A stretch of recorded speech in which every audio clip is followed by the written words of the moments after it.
Assalamualaikum warahmatullahi wabarakatuh. Puji syukur kehadirat Allah Subhanahu wa taala, di mana pada kesempatan hari ini kita masih diberikan kesempatan sehingga kita dapat mengikuti pelaksanaan pembelajaran secara daring tanpa halangan suatu apapun. Sebelumnya saya ucapkan terima kasih kepada Bapak dosen pengampu, Bapak Fahmi Maulana MPD, yang telah memberikan kesempatan kepada saya untuk mempresentasikan makalah tentang memiliki pemahaman tentang urgensi iptek bagi kehidupan manusia. Ilmu pengetahuan dan teknologi atau biasa disebut dengan iptek merupakan sebuah sumber yang dapat meningkatkan wawasan seseorang di bidang teknologi.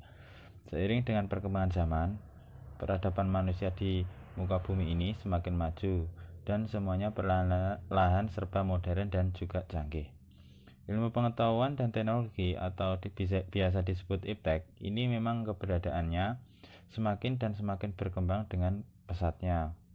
Keberadaan iptek ini bisa masuk atau berkaitan pada sektor apa saja, karena sesungguhnya iptek ini akan mempelajari dan juga mengembangkan segala hal yang akan memajukan berbagai sektor tersebut. Secara umum, iptek mempunyai fungsi yang sangat besar dalam mempermudah kehidupan manusia sehari-hari. Iptek juga akan mempermudah manusia dalam bepergian keluar tempat tinggal, berkomunikasi dengan orang yang sedang berada di jarak jauh, hingga menuruti manusia yang ingin pergi ke luar angkasa. Semua itu dapat terjadi akibat perkembangan iptek oleh otak-otak jenius dari para ilmuwan yang luar biasa. Namun, secara lebih khusus, iptek ini mempunyai manfaat di bidang-bidang atau sektor-sektor tertentu. Dampak iptek bagi kehidupan manusia. Dampak iptek dibagi menjadi dua kategori. Ada dampak positif dan juga ada dampak negatif. Dan berikut adalah penjabarannya.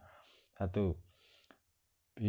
Di dalam bidang informatika dan komunikasi. Dalam bidang informasi dan komunikasi telah terjadi kemajuan yang sangat pesat dan dapat kita rasakan dampak positifnya. Antara lain, kita akan lebih cepat mendapatkan informasi-informasi yang akurat dan terbaru di bumi bagian manapun melalui internet.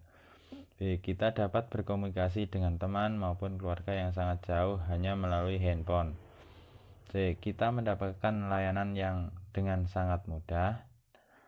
Di samping keuntungan-keuntungan yang kita peroleh, ternyata kemajuan-kemajuan teknologi juga dimanfaatkan untuk hal-hal yang negatif, seperti pemanfaatan jasa komunikasi oleh jaringan teroris.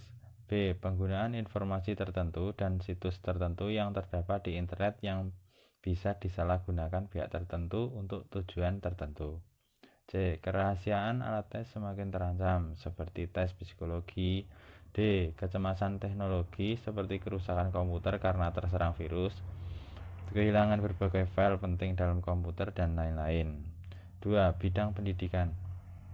Peran penting iptek dalam bidang pendidikan sebagaimana berikut. Munculnya media massa, khususnya media elektronik, sebagai sumber ilmu dan pusat pendidikan.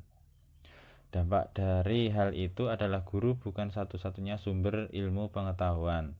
B. Pemenuhan kebutuhan akan fasilitas pendidikan dapat dipenuhi dengan cepat, seperti penggandaan soal ujian dan adanya mesin fotokopi untuk memenuhi kebutuhan akan jumlah soal yang banyak dapat diselesaikan dalam waktu singkat. C. Sistem pembelajaran tidak harus melalui tatap muka. Dengan kemajuan teknologi, proses pembelajaran tidak harus mempertemukan siswa dengan guru, tetapi bisa juga menggunakan jasa pos internet, dan lain-lain. D. Adanya sistem pengolahan data hasil penilaian yang menggunakan pemanfaatan teknologi. Di samping itu juga muncul dampak negatif dalam proses pendidikan, antara lain kerahasiaan alat tes semakin terancam. B. Penyalahgunaan pengetahuan bagi orang-orang tertentu untuk melakukan tindak kriminal. C. Siswa menjadi malas belajar karena banyak di antara mereka yang menghabiskan waktunya untuk menggunakan jejaring sosial seperti Facebook, Twitter, dan lain-lain. 3. Dalam bidang ekonomi dan industri.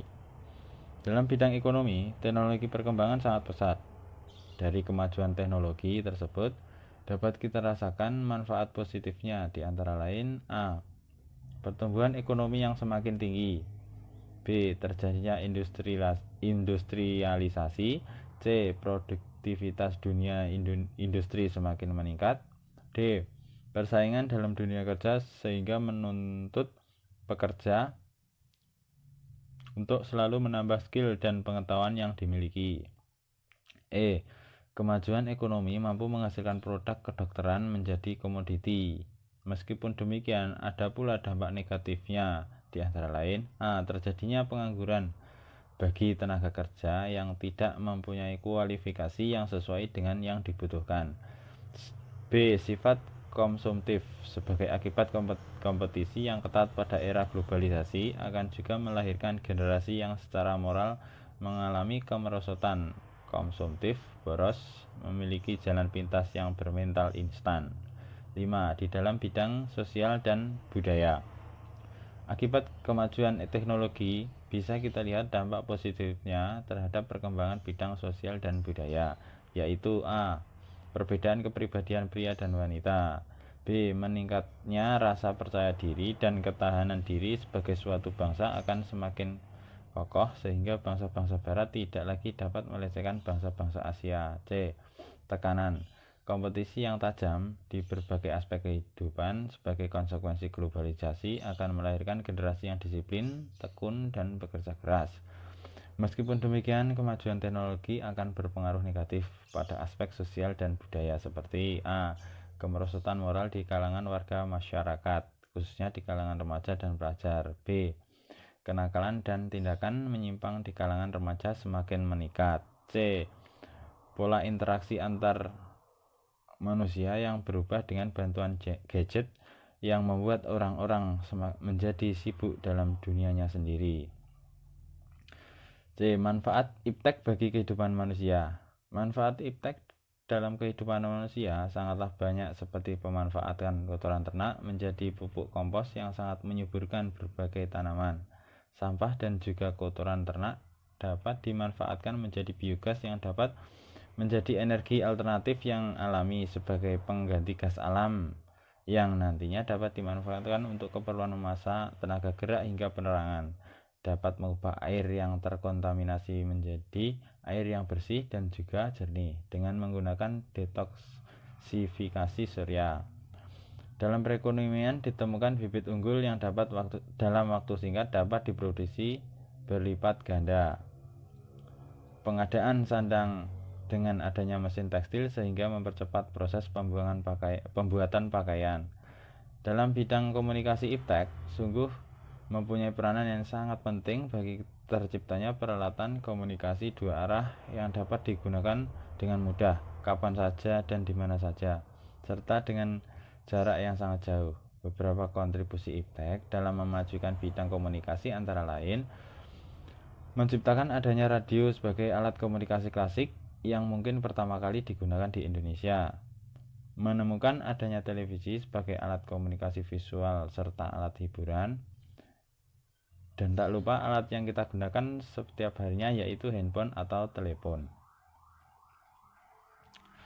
Jika manusia telah mengembangkan smartphone, maka muncul kata internet. Internet itu sendiri sudah seperti induk dari perkembangan teknologi yang ada. Zaman sekarang yang namanya teknologi tidak pernah terlepas dari internet, bahkan identik dengan internet. Internet inilah yang sangat berguna bagi siapa saja yang ingin terhubung ke dunia luar dan juga orang-orang yang berada di seluruh dunia. Tak mau kalah di bidang kesehatan pun, iptek berkembang dengan sangat pesat dan sangat membantu para tenaga medis untuk menemukan dan mengobati berbagai macam penyakit. Ditemukan alat-alat hingga jenis terapi dan pengobatan yang dapat menyembuhkan berbagai macam penyakit. Di bidang pertanian, contohnya ditemukan berbagai alat yang mampu menunjang aktivitas pertanian petani di sawah, seperti traktor, mesin diesel, alat pemotong padi, dan lain-lain sebagainya, sehingga petani lebih efektif dan efisien dalam mengelola lahan pertanian. Ditemukan berbagai macam pupuk yang dapat membuat tanaman petani tumbuh subur. Dalam bidang transportasi juga banyak tercipta berbagai macam alat yang membantu manusia berpindah dari tempat yang satu ke tempat yang lain. Ditemukan alat-alat transportasi seperti motor, mobil, yang berguna bagi manusia ketika akan bepergian kemana saja, dan masih banyak lagi kegunaan dan manfaat bagi kehidupan manusia. Dari simpulan di atas, kita sebagai muslim dapat menanggapi iptek tentunya harus dengan bijak. Dan cara menanggapi iptek diantaranya: 1. Resesif. Kita harus menerima dengan bijak, jangan sampai kita menolaknya terhadap perkembangan iptek. Kemajuan iptek itu tidak bisa kita tolak. 2. Selektif. Setelah menerima, kita harus memilah dan memilih mana yang baik dan mana yang tidak. Dengan dasar Al-Quran dan hadis dan sunnah, tentu kita bisa melakukan hal ini. 3. Digesif. Iptek itu perlu kita arahkan, tentunya untuk amal ma'ruf nahi mungkar. 4. Adaptif. Perlu juga kita sesuaikan dengan jati diri kita sebagai muslim yang pasti sesuai dengan dasar Islam. 5. Transmitif. Kembangkanlah iptek untuk menyiarkan agama Islam, sebagai contoh dengan adanya Al-Quran seluler, Quran digital, dan sebagainya. Demikian presentasi dari saya. Banyak kekurangan, saya mohon maaf. Billahi taufik wal hidayah. Wassalamualaikum warahmatullahi wabarakatuh.